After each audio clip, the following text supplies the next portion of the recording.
দিবার করে চলে যাও সামনা করে দেখি কারাবি গুরু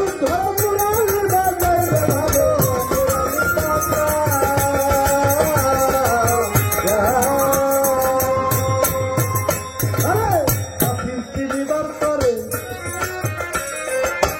চলে যাও সামনা করে দেখি কারাবি গুরু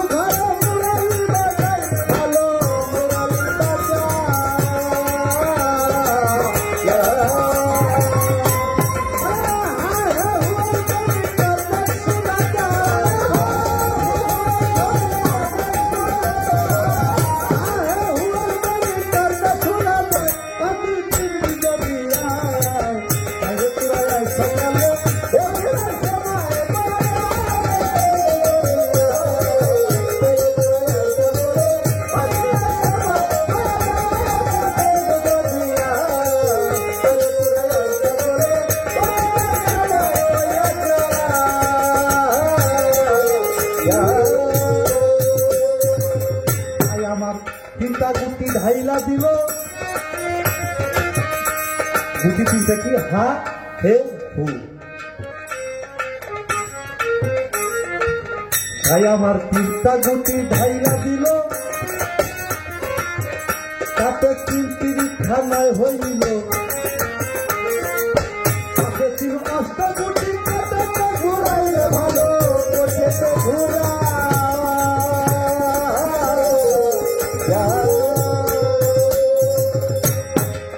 ভাই আমার তিনটা গুটি ঢাইলা দিল তাতে তিনটি খানায় হইল তাতে ছিল অষ্টা গুটি ঘুরাইলে ভালো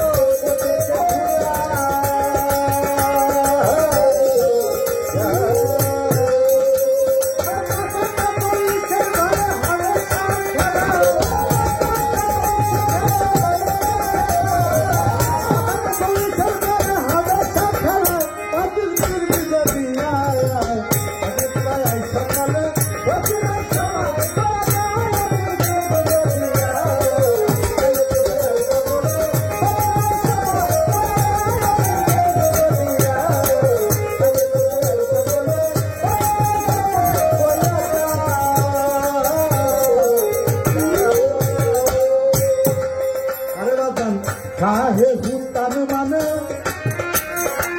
5-6-30 জানে হাতে 3-10 মিলাবে কত ঘুরাইলে ভালো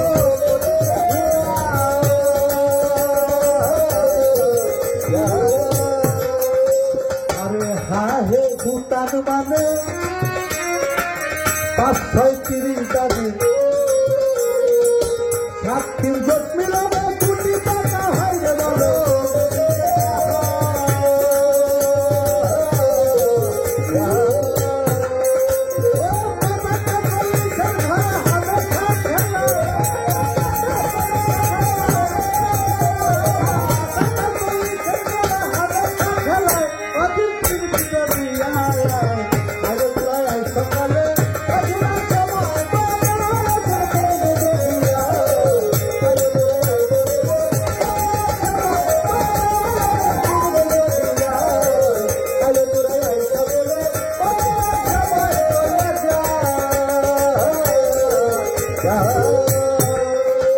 যেমন দোষিত বলে খেলার দোষে আর 3 জন 3 করতে বসে মাঝখানে ডুবায় এসে খেলায় দৌড়া যাইবে ভালো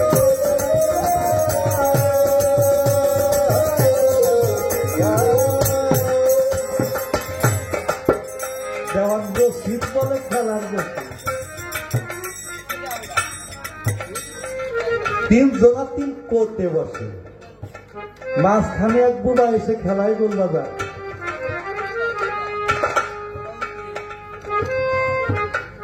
খারদানা রে আমার আহমদ ফকির কইছে শোন বলি রে ওদিন কানা তোমায় যা কই তাই বুঝো লাস্টে কইছে আহমদ কয় মমরেজ বুলাও তোর সামনে আল্লাহ তোর বরজক মূলে জানো ফোটা পড়ে না। শোন বলি রে অধীন কানা, আমি তোমায় যা কই তাই বোঝো না। পারবে না। গুরুকে এমন ভালোবাসতে হয় বাইজিদ বোস্তামির মতো। বাইজিদ বোস্তামি একদিন তার গুরুকে কইল, দয়াল আমাকে একটি হাদিসের নাম বলেন, যে হাদিসটা পড়লে আমি অনেক কিছু জানতে পারবো। বারে বারে দয়ালের কাছে কয়, দয়ালে কয় তুমি যাও গে। বাইজিদ বোস্তামি যখন লাইব্রেরির মধ্যে ঢুকছে, দেখে কোনো বই নাই, যেদিকে তাকায় শুধু তার গুরুর ছবি। বাইজিদ বোস্তামি হাই রে, আমি কি করছি?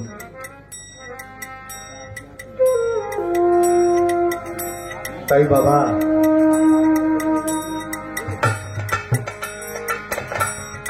গুরুময়, সর্বময় গুরু, গুরুকে এরকম ভাবে ভালোবাসতে হয়,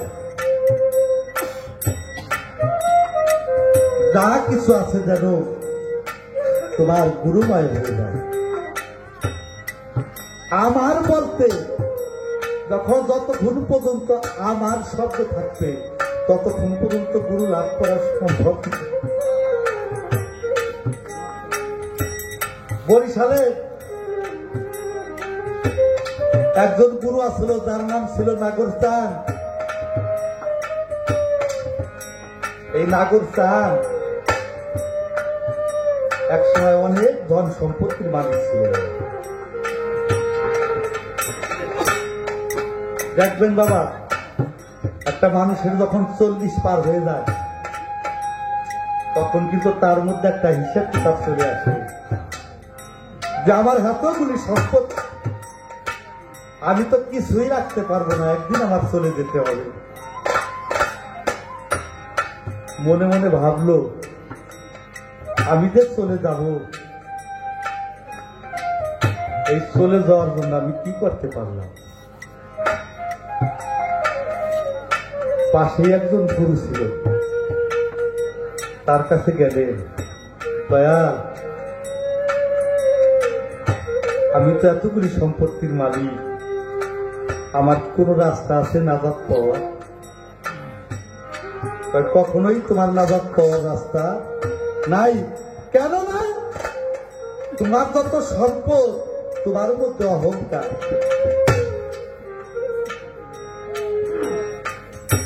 বাবা, যতক্ষণ পর্যন্ত অহংকারকে ত্যাগ না করা যাবে ততক্ষণ পর্যন্ত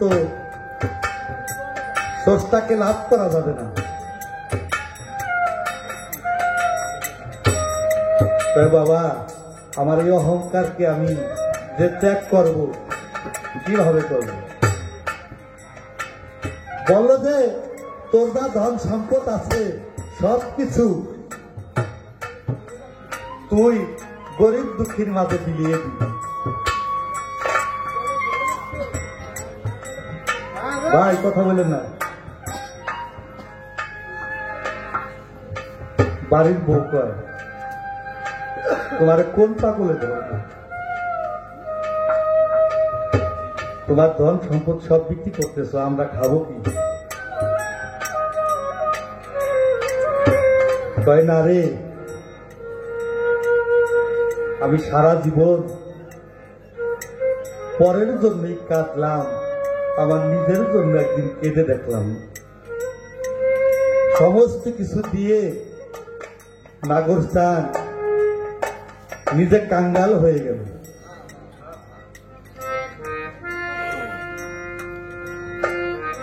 কালকে যে কি খাবে এই সম্পদটুকু তার মধ্যে নাই।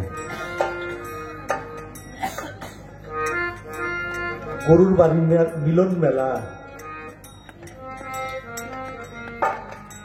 সবাই গরুর বাড়ি যায়। নাগর চান যায়, ভাই তোমরা গরুর বাড়ি যাইতেছ,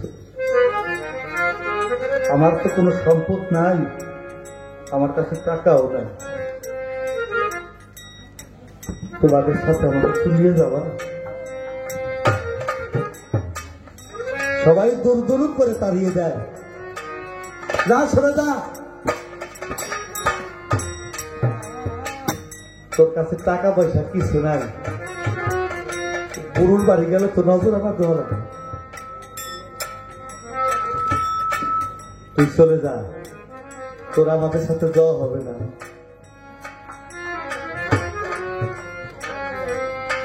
ওই লোক হাঁটা শুরু করছে,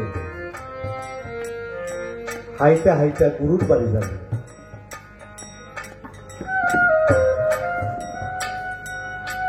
এই পাশ দিয়া নাগর সামদের গুরু এই দিকে যায় ওই দিকে যায়, কখনো বসে কখনো দাঁড়ায়।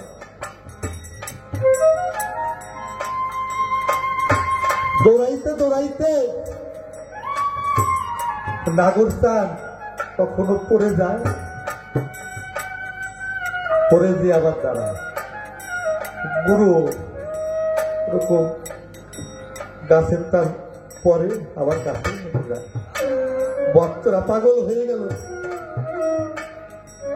আমার গুরু কি হয়েছে? ভক্ত যতগুলি জায়গা ক্ষত হয়েছে, গুরু অতগুলি জায়গা ক্ষত হয়েছে বাবা।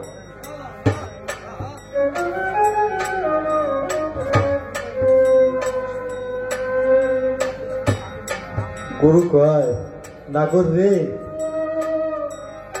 এতগুলি কষ্ট আমাকে না দিলেও শান্তি হবে, তাই এখান থেকে আমার একটি গাছ